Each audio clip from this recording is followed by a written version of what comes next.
What's up, everybody? It's Joneser, your favorite comic book guy here. I got a comic book haul, comic polls. I even bought a goodie. So let's check it out.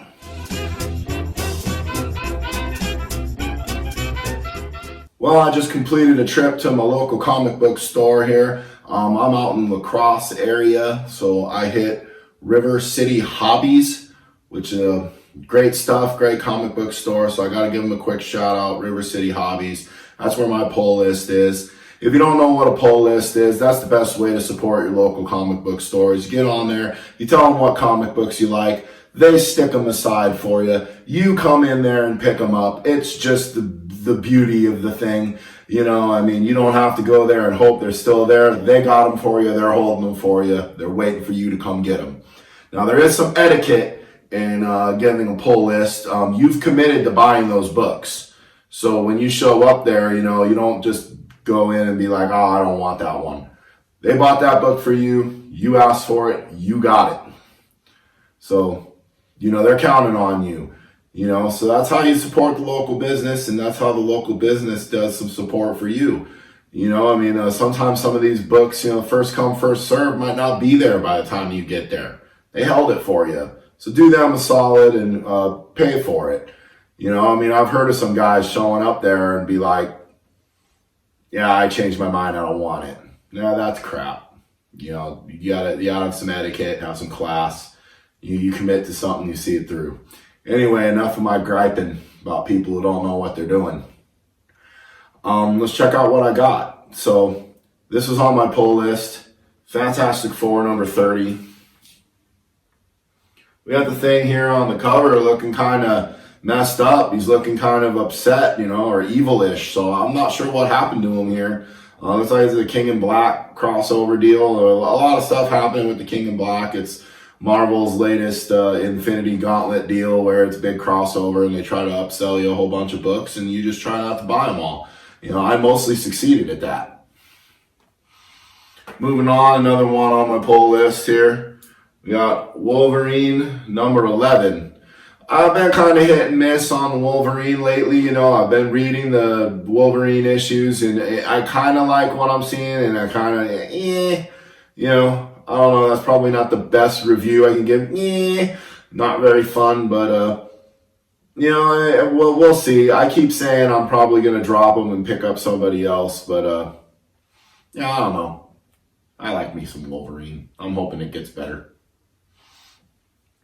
Now, this is a book that I'm really enjoying. This is Thor, number 14. I'm really liking this run. I'm enjoying the Donny Cates Thor. I've been picking up the back issues of this. I mean, this is probably the book that I'm enjoying the most out of my pull list. And kind of surprised me, as I've always been a Spider-Man guy or a Fantastic Four guy. And yeah, it just kind of surprised me. I was never much of a Thor fan before. But boy, it's got some good stuff going right now. I highly recommend the Thor. You know, I mean, even if you weren't a fan, I wasn't. This one I was really happy to see, and this 90s kids will remember this. Darkhawk number 1. Not the old Darkhawk number 1 or the one all the people on the comic book group on Facebook are always, oh, Darkhawk number 1, it's the Grail. You know, just being funny. But, man, it's cool. It's got the original creator back 30 years later. I can't believe it's been that long. I remember when the character was new. Shows how old I am. But, you know, Darkhawk number 1. Can't wait to read this. Hopefully the character makes a comeback. I'd really like to see them bring back Sleepwalker. Now, that was one I was way more of a fan of, was Sleepwalker. And that's another one people kind of, you know, us older comic book geeks will tease you a little bit. You know, oh, go to this issue Sleepwalker to sell you. You know, they didn't hold value well, but maybe one day Marvel options that Darkhawk movie or that Sleepwalker movie or Netflix show or whatever, Disney Plus, whatever they got them on now, those books will go up.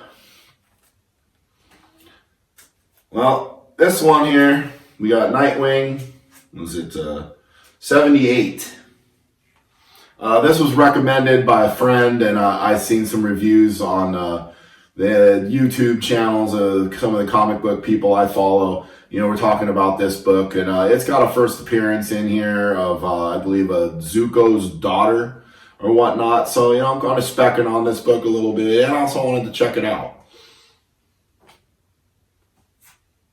And I picked this one up too. We just went ahead and picked up the first appearance of Iron Man. Yeah, it's a reprint. I don't have that kind of cash. Are you crazy? But, you want to check some of these old books out. I have to recommend the reprint route is the best way to go. I mean, I don't have the pocketbook to afford this book. And if I did buy it, it'd be slabbed and I wouldn't be able to read it anyway. So now I can read the book, and didn't have to give me an arm and a leg or my firstborn child. Sorry, Taylor. And every once in a while, I get my pulls, I pick up a couple goodies, and I might just splurge and buy a goodie for myself. And I got to admit, I kind of did that. This is a book that I've wanted for a while, and a character I really like. It's Fantastic Four, number 20, the first appearance of the Molecule Man. I got to admit, this book's a little beat up. It's a little older, but, it's hard to find these old Fantastic Four books in good condition or get a good grade on them. But I got this for a pretty decent price. I couldn't pass on it. And, I had to pick it up. So all of these books I got at River City Hobbies. So if you're in the La Crosse, Wisconsin area, check them out. They got good selection. I think they're decently priced. River City Hobbies. Jones are out.